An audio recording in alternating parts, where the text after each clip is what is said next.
गोद भराई को लेकर अंश और प्रार्थना का ऐसा मास्टर प्लान सामने आने वाला है जिसे देखकर हर कोई दंग रह जाएगा। जी हाँ दोस्तों, सुपरहिट टीवी सीरियल अनुपमा में आने वाला यह ट्रैक सिर्फ इमोशनल ही नहीं बल्कि पूरी तरह शॉकिंग होने वाला है। इस ट्रैक में जहां एक तरफ खुशियों की शुरुआत होने वाली है, वहीं दूसरी तरफ साजिशों और तमाशों का तूफान भी खड़ा होने वाला है।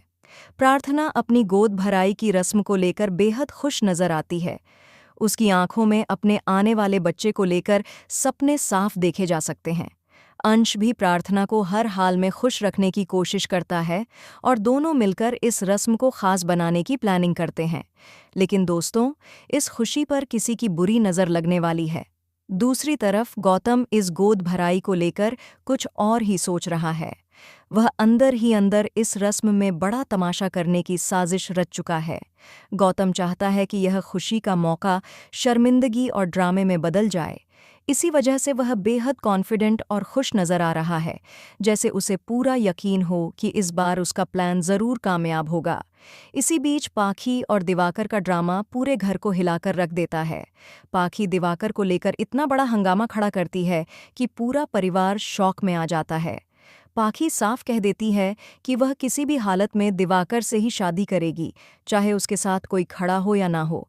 सबसे शॉकिंग मोमेंट तब आता है जब दिवाकर राही पर उंगली उठाता है और पाखी बिना एक पल सोचे राही को ही गलत ठहराती है। पाखी का कहना होता है कि राही में ही कोई कमी है और दिवाकर ने उसे पहले ही सब कुछ बता दिया था। यह सुनकर अनुपमा और पूरा शाह परिवार सन्न रह जाता है। यहाँ अंश का गुस्सा फूट पड़ता है। वह कहता है कि इस घर में जब भी कोई खुशी आती है, कोई न कोई तमाशा जरूर खड़ा हो जाता है। अंश की यह बात सीधे सीधे पूरे परिवार की सच्चाई बयां कर देती है। अनुपमा भी इस बात से सहमत नजर आती है और कहती है कि हर खुशी के मौके पर संयम रखना जरूरी है। अब कहानी में एंट्री होती है कोठारी परिवार की। वहां भी गोद भराई की रस्म को लेकर तैयारियां शुरू हो चुकी हैं, लेकिन मोटी बा यानी वसुंधरा अपने अलग ही तेवर दिखाती हैं। वह साफ कह देती हैं कि वे लोग फार्म हाउस जा रहे हैं और शाह परिवार के साथ कोई रस्म नहीं करना चाहते।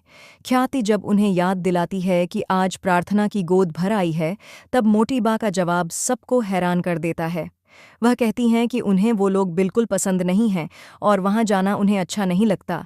यह बात प्रार्थना के दिल को अंदर तक तोड़ देती है। हालांकि प्रार्थना हालात को संभालते हुए कहती है कि ठीक है, अगर उन्हें आना पसंद नहीं है तो वे लोग यहाँ नहीं आएंगे। लेकिन अंदर ही अंदर प्रार्थना का दिल टूट चुका होता है। अंश इस बात से बेहद आहत होता है और अनुपमा से सवाल करता है कि जब दो लोग मिलकर कोई फैसला लेते हैं तो क्या उसमें किसी को बुरा लगना चाहिए। अनुपमा बहुत ही सुलझे हुए अंदाज में जवाब देती है कि अगर कोई फैसला सही है और उससे किसी को तकलीफ नहीं हो रही, तो वह फैसला दो लोगों की खुशी के लिए बिल्कुल सही होता है।